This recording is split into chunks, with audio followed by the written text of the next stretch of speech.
Voice of God వర్తమానాలను ఆలకిస్తున్న మీ అందరికీ దేవుని నామం పేరిట వందనాలు తెలియజేస్తా ఉన్నా. ధ్యానవాక్యం మత్తయి సువార్త 1వ అధ్యాయం 21వ వచనము. ఆమె యొక్క కుమారుని కొనును, తన ప్రజలను వారి పాపముల నుండి ఆయనే రక్షించును గనుక ఆయనకు యేసు అను పేరు పెట్టిదు అనెను. యేసు అను పేరునకు అర్థం రక్షకుడు అని ఫుట్నోట్స్లో ఇవ్వబడింది.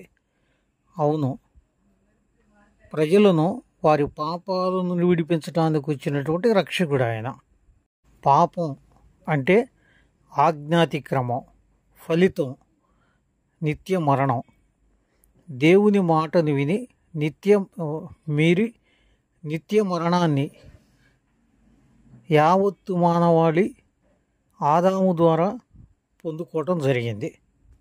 అందరూ నరకానికి పాత్రులే. సబ్స్టిట్యూట్ ఏంటి అంటే పరిష్కారం ఏంటి, నరకం నుండి తప్పించటానికి ప్రాయశ్చిత్తం ఏంటి అనేటువంటిది ప్రశ్నార్థకంగా మారింది. దేవుని బిడ్డలారా, ఆ ప్రాయశ్చిత్తం అనేదే ప్రభు అయినటువంటి యేసుక్రీస్తు వారి యొక్క రాకడ. అవును, ఆయన జననం, మరణం, పునరుద్ధానం అన్నటువంటి అత్యంత శక్తివంతమైన సంఘటనల చేత కృప అనేది ఈ మానవాళిని నిత్య మరణం అనే ప్రాంతం నుండి నిత్య జీవం అనేటువంటి అద్దరికి చేర్చగలిగింది. దేవునికి మహిమ కలుగునుగాక.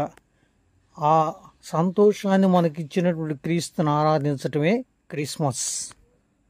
సో పాపం అనేటువంటిది చంపేస్తుంది, రక్షకుడు జీవాన్ని ప్రసాదిస్తున్నాడు.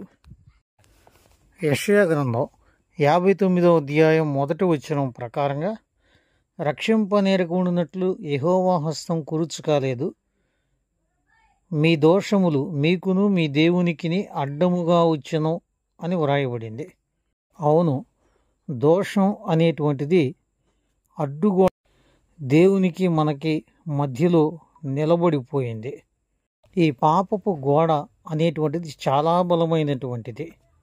పరిశుద్ధుడు మాత్రమే ఈ పాపం అనే గోడను పగలగొట్టగలుగుతాడు. ఆయనే ప్రభు అయినటువంటి యేసుక్రీస్తు వారు.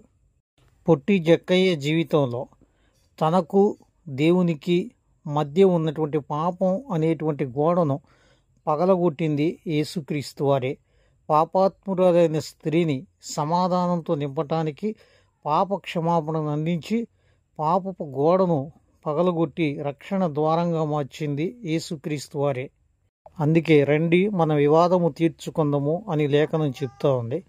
అంతేకాదు, శక్తిగల మన రక్షకుడైన అద్వితీయుడు దేవుడు అని ఆయన గురించి వ్రాయబడింది. ఆశ్రయిద్దాం.